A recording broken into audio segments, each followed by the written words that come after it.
Hello, everyone. Good morning, good afternoon, or good night.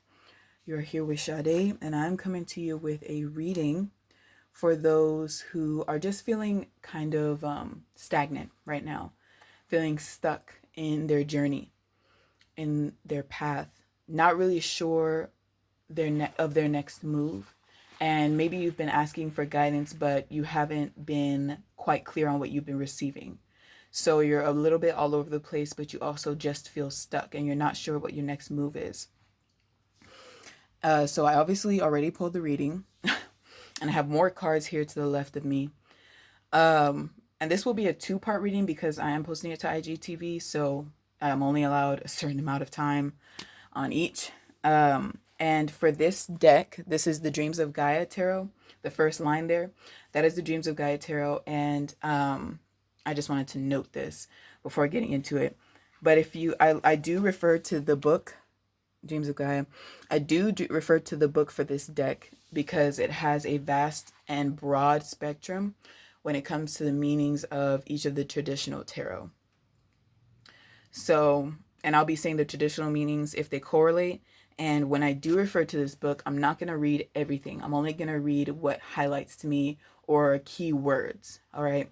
So I just wanted to say that.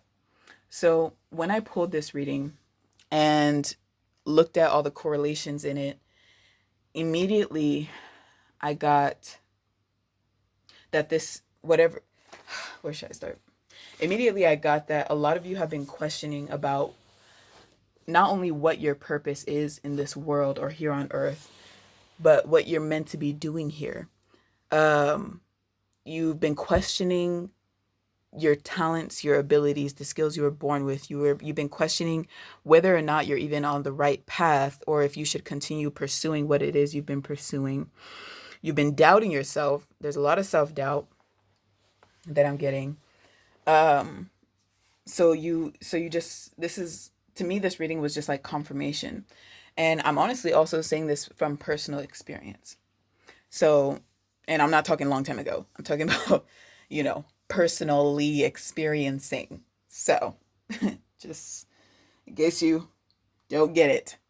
But anyway, for me to get right into it, and if you see my feet, it's because I'm cutting off blood circulation to my legs and trying to move around.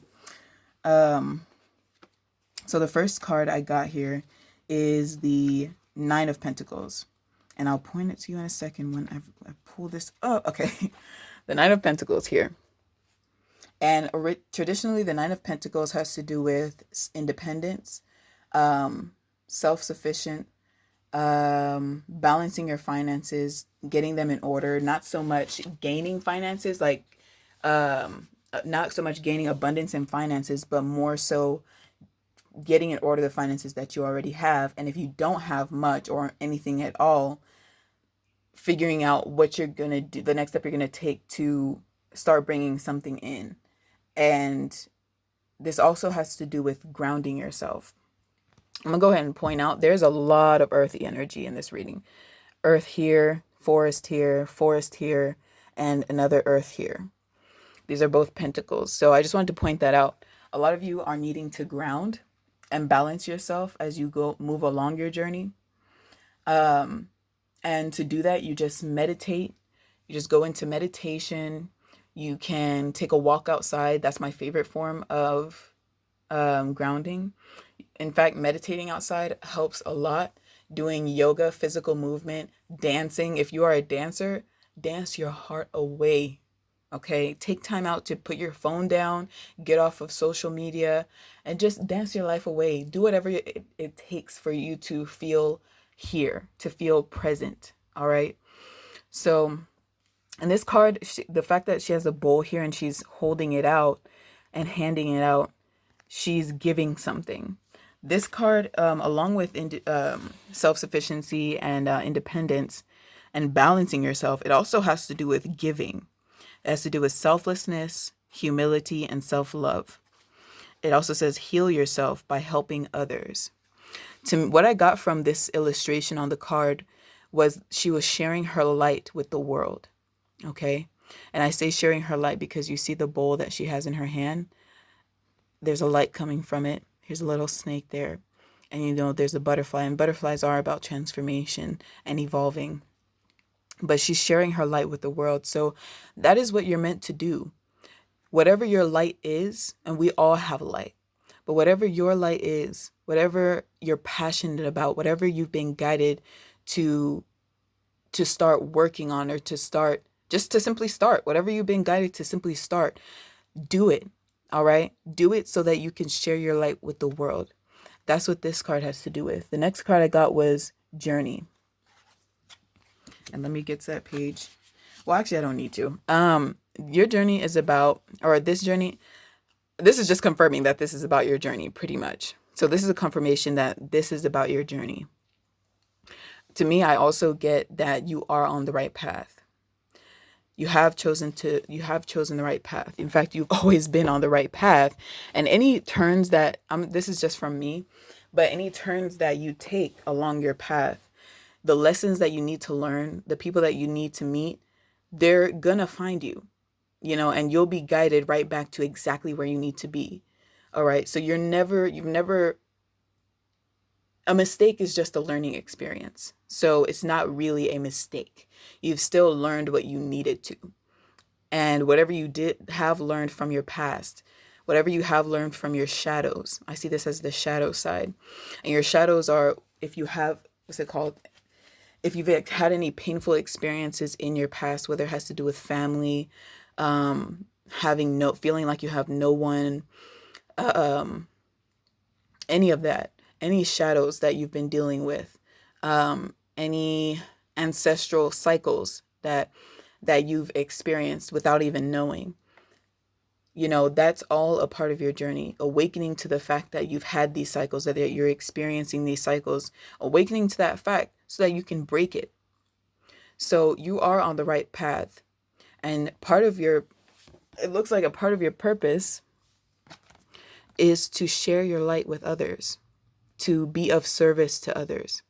And there are many ways of doing this. There are many ways of being service to others.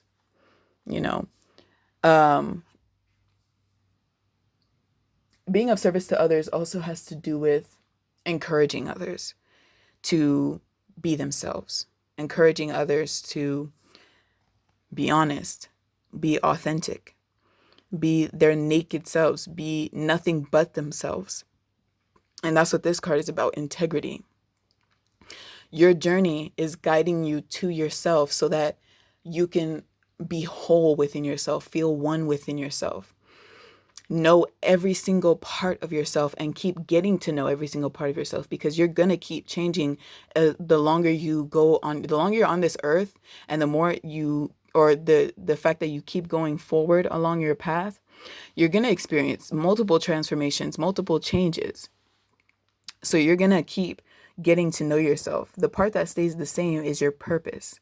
The part that stays the same is who you are at your core. But you're going to experience little changes. And the changes are really just your experiences that change your perception or your perspective of what's happening in that moment, or what's happening around you, in the world around you, what's happening within you. Okay. So this integrity card is just telling you, sorry, I'm moving around. This integrity card is just telling you, keep going along this path, because there is a serious need, a deep need for you to be in alignment with yourself, with who you are here in the physical world. So that's what your journey is. That's what your journey is about. Breaking cycles, shedding the conditioning that we've all experienced over time. So basically, I always call it a re-emergence, rediscovery. You're rediscovering who you are. We came out as ourselves, and we as children, we don't really know conditioning until we consciously receive that teaching that we're receiving from those around us. So we're shedding all of that. We're becoming who we really are. Okay. You're becoming who you really are. And as you do this, you are getting closer and closer to your purpose. You are getting closer and closer to that ultimate goal, that success. that feeling of abundance, which is that feeling of fulfillment, that you fulfilled your that you're fulfilling your goal. You're sharing your light. You're sharing yourself with the world. You're sharing your light. Okay? So there's that. And then we have the Six of Pentacles. I'm going to grab my book. The Six of Pentacles is normally about balance, equal give and take, balance and stability. Hold on, this is out of focus. There we go. So yeah, the Six of Pentacles is normally about balance and stability and equal give and take between one and another, or one and others. But it also has to do with community, responsibility, duty, service, and self-sacrifice. So the fact that it says self-sacrifice goes along with the Nine of Pentacles. You're thinking bigger than yourself. You know your purpose is bigger than you. You know your purpose has to do with helping others. But you feel like you don't know what exactly it is, or what exactly you're meant to do, how you're meant to execute that. But when you get into alignment with yourself, when you trust your journey, when you get in more of a state of trust and flow with where your journey is guiding you, where your angelic guides are guiding you, where your higher self is telling you to go, when you learn to trust more, when you get more in balance, that's when things start to become more clear to you. All right. And your next step will become more clear, is becoming more clear to you. So just take this as confirmation that you are on the right path. Like I've been saying, you are doing the right thing, but you need to get more in balance. All right. You need alignment and grounding. Sorry, those all go with each other. Alignment and grounding. I'm going to stop this reading right here because I'm running out of time. I'm going to start the next one, the part 2.